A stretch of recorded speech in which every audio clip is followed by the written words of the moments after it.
श्री राधा कृष्ण तत्व सदैव प्रकृति से परे है। इनका विग्रह यानी कि ये स्वयं भी प्रकृति से परे हैं। इनकी सभी लीलाएं भी प्रकृति से परे हैं।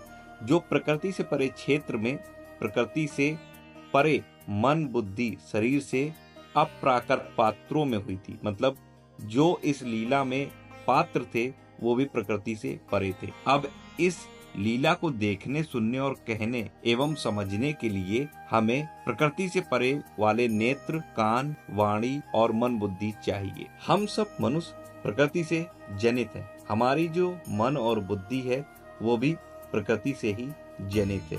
तो आखिर हम इस अप्राकृत तत्व को कैसे जान सकते हैं? फिर भी शास्त्र हमें प्रमाणित करते हैं, शास्त्र हमें बताते हैं कि आखिर श्री राधा जी कौन थी। भगवान श्री कृष्ण और भगवान श्री राम में कोई भेद नहीं है।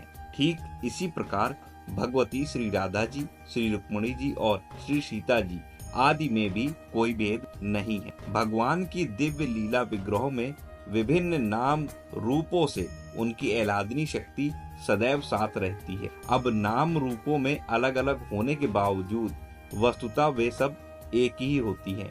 यहाँ पर स्वयं भगवान श्री ने कहा है श्री राधा रानी से कि हे राधे, जिस प्रकार तुम गोलोक और गोकुल में श्री राधिका के रूप में रहती हो, उसी प्रकार वैकुंठ में महालक्ष्मी और सरस्वती के रूप में विराजमान हो। तुम ही क्षीर सागर साई भगवान विष्णु की प्रिया मर्त्य लक्ष्मी हो। तुम ही द्वारिका में महालक्ष्मी रुक्मिणी हो। तुम्हारी ही छाया सती द्रौपदी है। तुम ही मिथिला में सीता हो।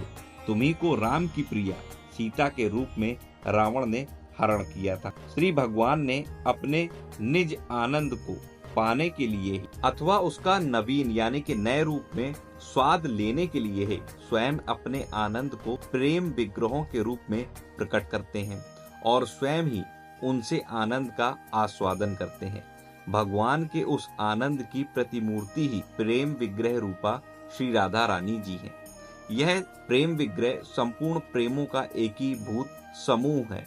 अतः श्री राधिका जी प्रेममयी है और भगवान श्री कृष्ण आनंदमय है। जहाँ आनंद है वहाँ प्रेम है और जहाँ प्रेम है वहीं आनंद है। श्री राधा के बिना न श्री कृष्ण कभी रह सकते और न ही श्री कृष्ण के बिना कभी श्री राधिका जी रह सकती। श्री राधा रानी ही श्री कृष्ण की जीवन स्वरूपा है और इसी प्रकार श्री कृष्ण ही श्री राधा जी के जीवन स्वरूपा है। इस एलादनी शक्ति की लाखों अनुगामिनी शक्तियां मूर्तिमती होकर प्रत्येक क्षण सखी, मंजरी, सहचरी और दूती आदि रूपों में श्री राधा कृष्ण की सेवा किया करती हैं और श्री राधा कृष्ण को सुख पहुंचाना एवं उन्हें प्रसन्न करना ही इनका एकमात्र कार्य होता है।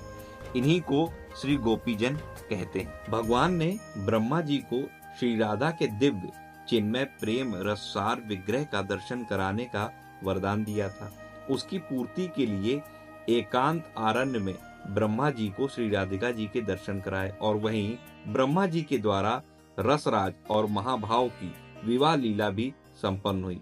ये विवाहिता श्री राधा जी नित्य ही भगवान श्री कृष्ण के साथ में रहती हैं, अवश्य ही छिपी रहती हैं। श्री कृष्ण कृपा होने पर ही किन्हीं किन्हीं प्रेमी महानुभावों को इस युगल जोड़ी के दुर्लभ दर्शन होते हैं। भगवान के ये वाक्य प्रत्येक व्यक्ति को यानी कि उनके भक्तों को याद रखने चाहिए कि जो नर अधम हम दोनों में यानी कि श्री कृष्ण और श्री राधा में भेद बुद्धि करता है, वह जब तक सूर्य और चंद्र रहते हैं तब तक के लिए काल सूत्र नामक नरक में रहता है।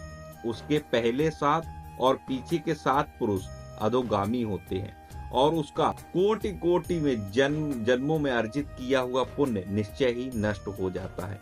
जो नर अधम अज्ञानवश हम लोगों की निंदा करते हैं, वे पापात्मा भी सूर्य चंद्र की स्थिति काल तक घोर नरक भोगते हैं। अब रही गोपियों के प्रेम के शुद्ध होने की बात, तो जैसे छोटे बालक अपने प्रतिबिंब के साथ खेल करते हैं, वैसे ही भगवान रमेश ने भी ब्रज सुंदरियों के साथ क्रीड़ा की है। उन्होंने प्रेम भाव से ही अपनी आनंद स्वरूपा शक्ति द्वारा अपने ही प्रतिबिंब रूप यानी कि जैसे हम लोग शीशे में अपने आप को देखते हैं, ठीक उसी प्रकार प्रतिबिंब रूप प्रेम स्वरूपा महाभागा गोपियों के साथ क्रीड़ा की। उनका तो यह आत्मरमण था और गोपियों का इसमें भगवान श्री कृष्ण को सुख पहुंचाना ही एकमात्र उद्देश्य था। प्रेममयी गोपी और आनंदमय भगवान श्री कृष्ण की यह लीला सर्वथा काम गंध शून्य, यानी कि ये इस जगत की तरह काम क्रीड़ा नहीं थी।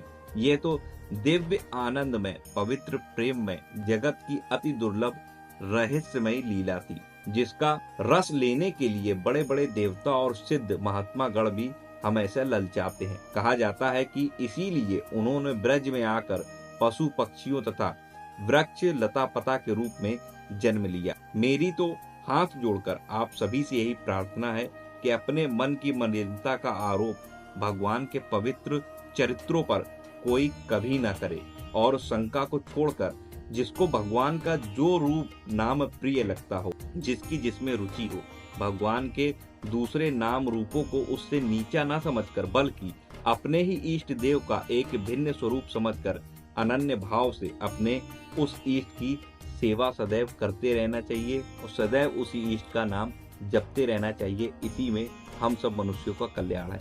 आशा करता हूँ आप समझ पाए होंगे कि आखिर श्री राधा जी कौन है और श्री राधा के विषय में ये रहस्यमय बातें आज तक आपने YouTube में पहले कभी नहीं जानी होंगी। अगर जानकारी अच्छी लगी हो तो वीडियो को लाइक करिए, चैनल पर नए सब्सक्राइब करिए, कमेंट में जय श्री राधे कृष्ण जरूर लिखिए, इस वीडियो को ज्यादा से ज्यादा शेयर करिए। मिलता हूँ अगले वीडियो में नई जानकारी के साथ, तब तक राधा वल्लभ श्री हरिवंश।